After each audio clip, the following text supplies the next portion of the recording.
রাধে রাধে বন্ধুরা, কেমন আছেন সবাই? আশা করি সকলেই ভালো আছেন, আমরাও ভালো আছি। বন্ধুরা, আজ একটা নতুন ভিডিও আপনাদের সামনে নিয়ে এসেছি।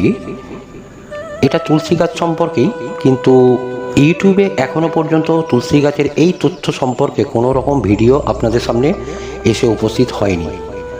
আমি মনে করি তুলসী গাছে জল দেওয়ার মন্ত্র, তুলসী গাছের পাতা তোলার মন্ত্র, এরকম বিভিন্ন রকম ভিডিও আপনারা দেখেছেন, কিন্তু আজকে যে তথ্যটি আপনাদের সামনে শেয়ার করতে চলেছি, এই তথ্য এখনো পর্যন্ত ইউটিউবে কোনো রকম ভিডিও প্রকাশ হয়নি। তো বন্ধুরা, আজকের ভিডিওটা খুবই ইন্টারেস্টিং হতে চলেছে, তাই স্কিপ না করে সম্পূর্ণ ভিডিওটা দেখবেন। এতে আপনাদের অনেক অনেক মঙ্গল হবে, উপকার হবে। তো চলুন, ভিডিওটা শুরু করার আগেই একটা লাইক করে দিন, আর ভিডিওর শেষে কমেন্ট করতে ভুলবেন না, আপনাদের আত্মীয় পরিজনদের মধ্যে শেয়ার করতে ভুলবেন না। আর যারা আমাদের চ্যানেলে নতুন, তারা অতি অবশ্যই আমাদের চ্যানেলটা সাবস্ক্রাইব করে বেল আইকন প্রেস করে দেবেন, যাতে আমাদের পরবর্তী ভিডিওর নোটিফিকেশন আপনার কাছে সরাসরি পৌঁছে যায়। তো চলুন বন্ধুরা, ভিডিওটা শুরু করা যাক। নমস্কার, আমি সুদর্শন, আর টুম্পা দর্শন চ্যানেলে জানাই আপনাদের অনেক অনেক স্বাগত। বন্ধুরা, আজকে যে বিষয় নিয়ে আমরা এখানে আলোচনা করব, সেটি খুবই গুরুত্বপূর্ণ এবং এটি করলে আপনারা অনেক বেশি উপকৃত হবেন।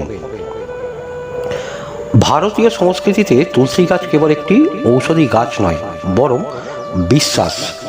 বিশ্বাস এবং ধর্মের প্রতীকও তুলসী গাছ। তুলসী গাছকে দেবী লক্ষ্মীর এক রূপ এবং ভগবান বিষ্ণুর প্রিয় গাছ হিসেবেও বিবেচনা করা হয়।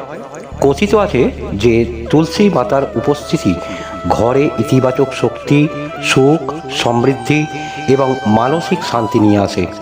এই কারণেই অনেকেই প্রতিদিন তুলসী দেবীর পুজো করেন এবং এর পাতা ব্যবহার করে বিশেষ প্রতিকারও করে থাকেন।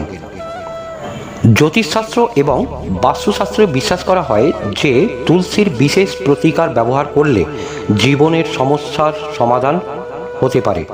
এর মধ্যে একটি হলো তুলসী গাছের মাটিতে 1 টাকার মুদ্রা পুঁতে রাখা। অর্থাৎ তুলসী গাছের গোড়ায় যদি আপনি 1টি টাকার মুদ্রা যদি পুঁতে রাখেন, তাহলে আপনার জীবনের বহু কিছু পরিবর্তন লক্ষ্য করা যাবে। কিন্তু প্রথমে জানা খুবই গুরুত্বপূর্ণ যে তুলসী গাছের মাটিতে যে 1 টাকা পুঁতে রাখবো, তাতে কি উপকার হবে এবং কবে সেটা রাখা উচিত হবে। তো সেগুলো সম্পর্কে আমরা আজকে বিস্তারিত জেনে নেব। তুলসী গাছের গোড়ায় যদি আমরা 1টি টাকার মুদ্রা পুঁতে রাখি, তাহলে আমাদের কি কি উপকার হবে? অর্থনৈতিক সমৃদ্ধি এবং সম্পদ বৃদ্ধি।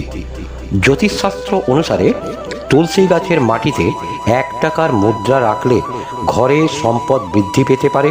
এটা বিশ্বাস করা হয় যে গাছটি বড় হওয়ার সঙ্গে সঙ্গে ঘরে অর্থের প্রবাহ বৃদ্ধি পায় এবং দেবী লক্ষ্মীর আশীর্বাদও বজায় থাকে। এর সাথে সাথে এটাও বিশ্বাস করা হয় যে বাড়ির আর্থিক সমস্যার সমাধান হয়ে থাকে। অর্থাৎ আপনার যদি কোনো রকম আর্থিক অনটন থাকে, তা সেই সব ক্ষেত্রে আপনি অনেক উন্নত হয়ে উঠবেন।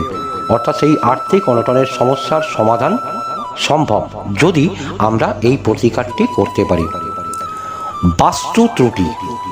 জ্যোতিষশাস্ত্রে বিশ্বাস করা হয় যে যদি ঘরে কোনো ধরনের বাস্তুদোষ থাকে, তাহলে তুলসী গাছের মাটিতে 1টি টাকা বা তামা বা রূপার মুদ্রা রাখলে ইতিবাচক শক্তি বৃদ্ধি পায়। এর ফলে আপনার গৃহের নেতিবাচক শক্তি দূর হয়ে যায় আর ইতিবাচক শক্তি বৃদ্ধি পায়, যার ফলে ঘরে সুখ, শান্তি এবং সমৃদ্ধি বিরাজ করে। অর্থাৎ আপনার ঘরে যদি কোনো রকম বাস্তুদোষ থাকে, সেই দোষও কেটে যেতে পারে। এই জিনিসটি করতে পারলে আপনার গৃহের যে বাস্তুদোষ, সেই বাস্তুদোষ কেটে যাবে সম্পূর্ণরূপে।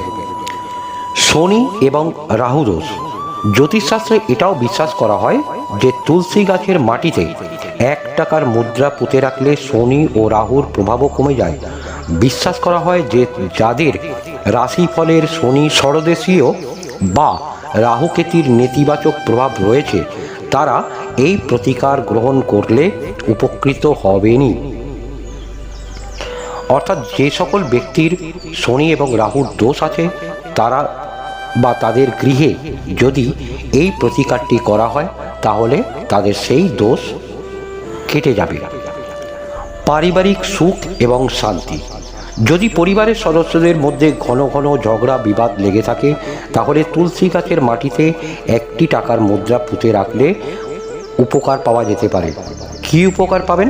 আসলে তুলসীকে ইতিবাচক শক্তির প্রতীক হিসাবে বিবেচনা করা হয়।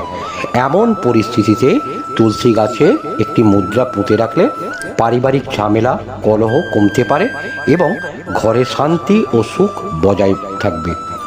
তাই বন্ধুরা, আপনারা এই প্রতিকারটি অতি অবশ্যই পালন করতে পারেন। করলে আপনাদের অনেক বেশি উপকার হবে এবং আপনাদের সংসারে বা গৃহে সুখ শান্তি সর্বদা বিরাজ করবে। পিতৃদোষের প্রতিকার। জ্যোতিষশাস্ত্রে বিশ্বাস করা হয় যে যদি কারো কুণ্ডলিতে পিতৃদোষ থাকে তাহলে তিনি তুলসী গাছের মাটিতে 1টি টাকা বা 1টি তামার মুদ্রা পুঁতে রাখতে পারেন। এতে করে পূর্বপুরুষদের আশীর্বাদ পাওয়া যায় এবং ঘরে মঙ্গল বৃদ্ধি পায়।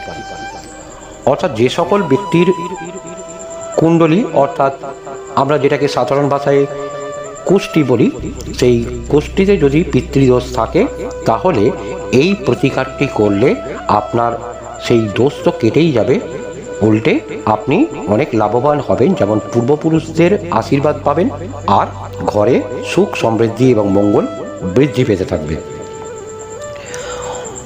মনে রাখবেন, জ্যোতিষশাস্ত্রে বিশ্বাস করা হয় যে তুলসী সম্পর্কিত যে কোনো প্রতিকার স্নান করে পরিষ্কার পোশাক পরার পরেই করা উচিত। তাই এবার বলে রাখি যে এই কাজটি কবে করবেন এবং কিভাবে করবেন। আগেই বললাম যে স্নান করে পরিষ্কার পরিচ্ছন্ন জামা কাপড় পরেই এই প্রতিকারটি করা উচিত। তুলসী গাছের মাটিতে মুদ্রা পুঁতে রাখার প্রতিকার বৃহস্পতিবার বা শুক্রবার করা যেতে পারে। তুলসী গাছের মাটিতে 1 টাকার মুদ্রা পুঁতে রাখার পর প্রতিদিন নিয়মিত তুলসীর পুজো করুন এবং তেলের প্রদীপ জ্বালানো খুব আবশ্যক। অর্থাৎ আপনি যখনই ওই তুলসী গাছের গোড়ায় যখন 1টি টাকার মুদ্রা যখন পুঁতবেন সেটি হবে বৃহস্পতিবার বা শুক্রবার এবং সেটা স্নান করার পর পরিষ্কার পরিচ্ছন্ন জামা কাপড় পরেই করা উচিত। তারপর থেকে প্রতিদিন আপনি একটি নিয়ম মেনে, অর্থাৎ স্নানের পর আপনি তুলসী গাছে পুজো করুন। অর্থাৎ তুলসী গাছকে জল দেওয়া, ধূপ দেওয়া ইত্যাদি এইসব কাজগুলো করতে থাকুন। দেখবেন অতি সহজেই আপনার গৃহে সুখ সমৃদ্ধি বজায় থাকবে, আপনার অর্থনৈতিক সমস্যার সমাধান হতে থাকবে, অর্থাৎ অর্থনৈতিক উন্নতি হতে থাকবে। আর যদি কোনো আপনার পিতৃদোষ বা শনি এবং রাহুর দোষ থাকে তাহলে সেগুলো আস্তে আস্তে দূর হয়ে যাবে। অর্থাৎ আপনি সর্বদিক থেকে লাভবানই হবেন এই প্রতিকারটি করতে পারলে। তো বন্ধুরা, ভিডিওটি কেমন লাগলো অতি অবশ্যই আপনারা কমেন্ট করে জানাবেন। আর যদি ভালো লেগে থাকে তাহলে অতি অবশ্যই লাইক তো করবেনই, সেই সঙ্গে আপনাদের আত্মীয় পরিজনদের মধ্যে শেয়ার করবেন। আর যারা আমাদের চ্যানেলে নতুন তারা অতি অবশ্যই আমাদের চ্যানেলটা সাবস্ক্রাইব করে আমাদের পাশে থাকবেন। তো দেখা হবে আবার নেক্সট ভিডিওতে। ততক্ষণ ভালো থাকবেন, সুস্থ থাকবেন। রাধে রাধে।